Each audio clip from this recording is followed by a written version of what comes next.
Hello friends, ഇത് നമ്മുടെ birthday part 2 video വന്നിരിക്കുക കേട്ടോ. അപ്പോൾ ഇതൊക്കെയാണ് എൻ്റെ വേറെ കുറച്ച് കസിൻസ് എന്നൊക്കെ പറയുന്നത്.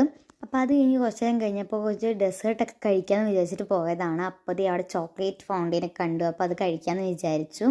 അപ്പോൾ അത് വാങ്ങിച്ച് കഴിച്ചു. നല്ല ടേസ്റ്റൊക്കെ ഉണ്ടായിരുന്നു ടേസ്റ്റ്. അതിന് ശേഷം പിന്നെ അവിടെ പാനിപ്പൂരി കണ്ടു. അപ്പോൾ അതിൻ്റെ ഇടയിൽ കൂടെ പോകാൻ നിന്നു. അപ്പോൾ എൻ്റെ കസിൻ അവിടെ നിന്ന് വാങ്ങിച്ചുകൊണ്ടിരിക്കുകയായിരുന്നു. അപ്പോൾ ഞാൻ അത് വാങ്ങിച്ചപ്പോൾ പിന്നെ ബാക്കിൽ നിന്ന് എന്തൊക്കെയോ പറയാം കേട്ടോ ഗൈസ്. അപ്പോൾ പാനിപ്പൂരി ഞാൻ ആകെ കഴിച്ചതിന് ഉണ്ടായിരുന്നുള്ളൂ കേട്ടോ. അത് കഴിഞ്ഞിട്ട് പിന്നെ എനിക്ക് ടൈം കിട്ടില്ലാന്നുള്ള സത്യം. പിന്നെ അത് വായിലിട്ടിട്ട് എനിക്കൊന്നും ചവയ്ക്കാൻ പോലും പറ്റിയില്ല. ഈ നല്ല വലിയ പാനിപ്പൂരി ആയിരുന്നു. ഇതാണ് നമ്മുടെ ബർത്ത്ഡേകൾ എന്ന് പറയുന്നത് കേട്ടോ. പിന്നെ നമ്മുടെ ആങ്കർ അവിടെ എന്തൊക്കെയോ പറഞ്ഞുകൊണ്ടിരിക്കുകയായിരുന്നു. അപ്പോൾ ഞാൻ അതിൻ്റെ ഇടയിൽ കൂടെ ജസ്റ്റ് വെറുതെ ഒന്ന് വീഡിയോ എടുത്താണ് കേട്ടോ. അപ്പോൾ അതിന് ശേഷം നമ്മളുടെ വേഗം കേക്ക് കട്ടിങ്ങിലോട്ട് സ്റ്റാർട്ട് ചെയ്തു കേട്ടോ. അപ്പോൾ അതേ കേക്കൊന്നും എനിക്കൊന്നും കിട്ടിയില്ല. പിന്നെ അതിൻ്റെ ഇടയിൽ കൂടെ എൻ്റെ ഒരു കസിൻ എടുത്ത് തന്നാണ് എനിക്ക് തുണ്ട് പീസ് കേട്ടോ. അപ്പോൾ അത് വേഗം കഴിക്കുകയാണ്. നമുക്കതിൻ്റെ ടേസ്റ്റെങ്കിലും അറിയണമല്ലോ ഗേസ്. അപ്പോൾ എന്തോ ഒരു പേരായിരുന്നു, സത്യം എനിക്കത് ഓർമ്മയില്ല. അപ്പോൾ അതിന് ശേഷം പിന്നെ അവിടെ അമ്മമ്മയൊക്കെ ഇരുത്തിയിട്ട് കുറച്ച് നേരം എന്തൊക്കെയൊക്കെ പറഞ്ഞു. ഒന്നും എനിക്ക് ഓർമ്മയില്ല ഗേസ് എന്താ പറഞ്ഞതെന്ന്. അതിന് ശേഷം എൻ്റെ ഒരു കസിൻ ചേച്ചിയുടെ ഒരു പാട്ടുണ്ടായിരുന്നു. അങ്ങനെ അത് കുറച്ച് നേരം കേട്ടോണ്ടൊക്കെ ഇരുന്നു കേട്ടോ.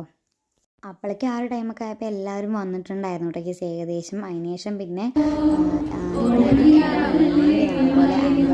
പാട്ടൊക്കെ പാടിയിട്ടുണ്ടായിരുന്നു. ഇനിയും കുറച്ച് വീഡിയോസും കൂടി ഉണ്ട് കേട്ടോ ഗേസ്. അപ്പോൾ അത് നമുക്ക് ഇനി അടുത്ത പാർട്ടായിട്ട് ഇടാം. ആ വീഡിയോ ഇഷ്ടപ്പെട്ട് ലൈക്ക് ചെയ്യുക. ബൈ.